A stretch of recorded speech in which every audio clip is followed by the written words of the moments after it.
السلام عليكم كلنتو wanaagsan madaxweyne Donald Trump waxa la soo warinayaa inay haysato xaalad aad u adag aqalka cad waxa maanta u soo fadhiistay Ofarki Netanyahu iyo sidaas oo kale walaalkiisa lagu magacaabo Zelensky labada nin oo run ahaantii doonaya hal shay oo ah in dagaal uu sii socdo madaxweyne Donald Trump run ahaantii muddo 6 bilood ayuu ku xiiqay wadankan Iran labadii maalmood ugu dambeysay saraakiisha wadankaasi Mareykanka waxay Donald Trump dhagta ugu shubeen in ay ku daaleen ciidamada Mareykanka sidii ay u difaaci lahaayeen saldhigyada ay ku leeyihiin gobolka sidaas oo kalena Mareykanka baqaaradiisa iyo hubkiisii ay hadda gabaabsi ay yihiin marka sidaa darteed madaxda wadankaasi Mareykanka Donald Trump waxyaabaha hadda ay ku riixayaan waxay tahay in Iran lagu cadaadiyo heshiis ugu yaraan Mareykanka yani adduunka uu ka iibin karo in uu guul ka gaaray Iran in uu la gaaro iyadoo tii uu hadda uu ka fikirayo ayaa aqalka cad maanta waxa uu ku qaabilay Zelensky iyo sidaas oo kale Ofarki Netanyahu labada nin oo asalkooda ah dad Yahuud ah ayaa waxay rabaan in gobolka ama adduunka guud ahaanba dagaalka inuu ka sii socdo haddii aan ku hormarno Zelensky isagu horta waxa uu Donald Trump uu ka doonayaa in uu helo nidaamka loo yaqaan Patriotka sidaas oo kale gantaalada diyaaradaha droniska saad military oo joogto ah inuu ka helo dhanka Washington welibana uu u damaanad qaado madaxweyne Donald Trump haddii ay dhacdo in Ruushka iyo Ukraine ay heshiinayaan in Ruushka xadgudub kale oo dhuleyd uusan ku sameyn doonin wadanka Ukraine sidaas oo kale Zelensky waxyaabaha hadda aqalka cad u joogo waxay tahay in yani Ukraine ay diidan tahay inay dhici karto ama waxay ka cabsi qabaan waxay tahay madaxweyne Donald Trump in Zelensky uu ku cadaadiyo dhulkii Ruushka uu qabsaday in yani uu yiraahdo ugu tanaasul Ruushka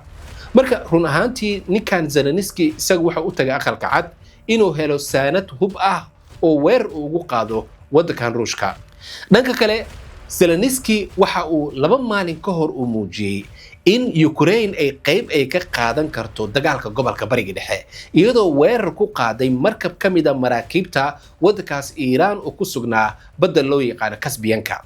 arrinkan waxay muujinaysaa Ukraine waxay taagan tahay madaxweyne Donald Trump ha joojin dagaalkan annaga ayaa qayb kala soo noqon karna waliba waxaynu sameynaynaa in saadkii u dhaxeeyay Ruushka iyo sidaas oo kale Iran in weerar aynu ku qaadno arrinkan oo run ahaantii Iran ay aad uga carootay sidaas oo kalena Ruushka uu aad uga carooday Ruushka marinkan badeedka loo yaqaano ee Caspianka waxay u ahayd ama Iran laf ahaantooda labadoodaba waxay u ahayd marin amaana oo labadoodaba ay isku wadaarsadaan hubka saadkiisa ay dhanka badda ay isku marsiyaan gaar ahaan Iran waxay wadankan Ruushka ay u geenaysay diyaaradaha droniska iyo qalabkiisa sidaas oo kalena Ruushka isagana waxa Iran ay u baahan tahay ayuu u keenaya marka hadiiba hadda Ukraine weer ay ku qaaday baddan Caspianka runtii waxa muuqata inaysan jirin meel amaan ah oo Ukraine waxay taagan tahay madaxweyne Donald Trump dagaalkan annaga ayaa qayb kala noqon karnaa dhanka kale Ofarki Netanyahu oo daqiiqado ka hor la kulmay madaxweyne Donald Trump waxyaabaha uu hadda Washington uu u tagay ee ugu horeysay aqalka cad waxa kamid ah in madaxweyne Donald Trump mabda'iisa ah weerarka lagu hayo wadankan Iran in wax isbedel uusan ka sameyn gaar ahaan inuusan wax heshiisa uusan la gaarin wadankan Iran Ofarki Netanyahu isagu waxa uu doonayaa in dagaalkan gobolka bariga dhexe gaar ahaan yani duqeymahan qaliijka ku sii dhacaya ee dhaqaalahooda burburka xoogan sii gaaraya inuu sii socdo sabab kalena ma ahan Ofarki Netanyahu isagu waxa uu doonayaa doorasho ayaa ka dhici rabta gumeystaha Israa'iil bisha Oktoobar haddii dagaal uu bilowdo runtii yani Netanyahu xilkan iyo doorasho lama gali karo maadaama waxa la leeyahay wadankii gumeystaha Israa'iil wuxuu ku jira xaalad dagaal يعني doorashada lama gali karo sidaa darteed marka ninkii Donald Trump aha isagana waxa haysata xaalad jahwareer ah saraakiishiisa waxay ugu digeen muddo 6 bilood ah ayaynu ku xiqnay wadankan Iran oo hadda hubkeeni gabaabsi ayuu ku jiraa sidaas oo kalena shacabkii aynu ka filaynay in ayna taageeri doonaan inaga hadiina nahay Mareykanka ayaa hadda hubka inoo sita oo shacabkii Iiraaniyiintu waxay taagan yihiin hadii ciidamada Mareykanka dhulkeena ay cagta ay soo dhigaan inaga iyaga ayaa isku dhamaan doona marka shacabka iyo saraakiisha dalkaas Mareykanka Donald Trump waxyaabaha ay ugu digeen waxay kamid tahay maadaama shacabkii dalkaas Iran ay taagan yihiin Mareykan ma doonino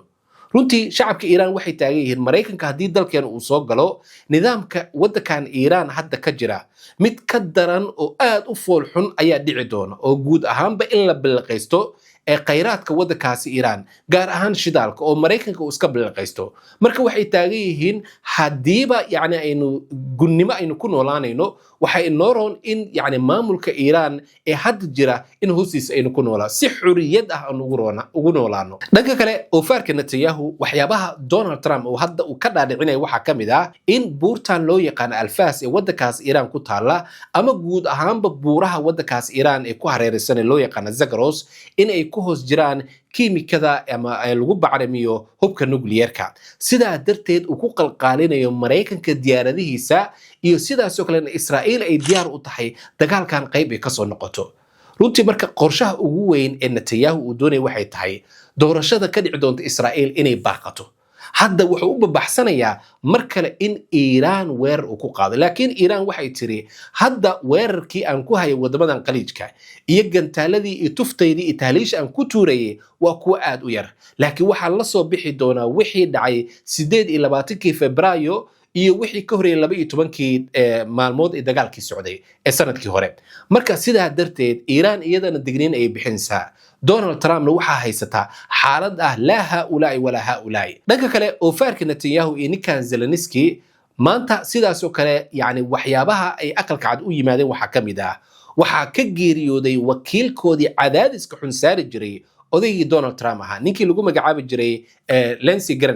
Lindsey Graham oo maanta lagu aasayo dalkaas maraykanka oo barordiiqdiisa ay socoto ayayna ka qayb galayaan labada nin sidaa darteed marka booskii Lindsey Graham meesha uu ka baxay ayay iyaga doonayaan in ay ku cadaadiyaan Donald Trump inuusan marnaba joojin dagaalka waddankaas Iiraan oo weliba Ukraine ay taagan tahay dagaalkan qayb ayayna ka soo noqon karnaa oo waxaan qalqal aan gelin karnaa badda Kasbiyanka oo maraakiibta Iiraan iyo Ruushka halkaas si ammaan ay ku maraan marka madaxweyne Donald Trump waxa uu hadda ku jiraa imtixaankii ugu dambeeyay CIA dalkaas Mareykanka iyo sidaas kale saldhigga dhexe ee Pentagonka waxay Donald Trump ugu digeen in mar dambe uusan dhageysan oofaarka Netanyahu iyo Moosaadka Israa'iil haddii caawa uu dhageysto Netanyahu hadalkiisa waxaa la soo warinayaa in Mareykanka qasaarihii ugu xumaa uu kala kulmi karo waddankan Iiraan sidaasi oo kalena yani madaxweyne Donald Trump haddii yani uu qaato hadalka Zelensky in dagaalkan qayb ay ka soo noqon doonaan Ukraine oo yani weerar ay ku qaadi doonaan baddan Kasbiyanka si ay u kala gooyaan maraakiibta u kala gooshaysa dhanka Ruushka iyo Iiraan marka xaalad yani ka daro dibadhal ayuu madaxweyne Donald Trump madaxa la sii galaya hadda ku soo dhawaada walaalayaal markaska Daarulbirri Qur'aan online waa markas lagu baran doono qur'aanka Ilaahay subxaanahu wa ta'ala iyo culumtiisaba markasku wuxuu ugu bishaaraynayaa dhammaan dadka Soomaaliyeed ee ku nool qurbaha inuu si wanaagsan oo tayo sare leh uu u bari doono culumta la xidhiidha qur'aanka Ilaahay subxaanahu wa ta'ala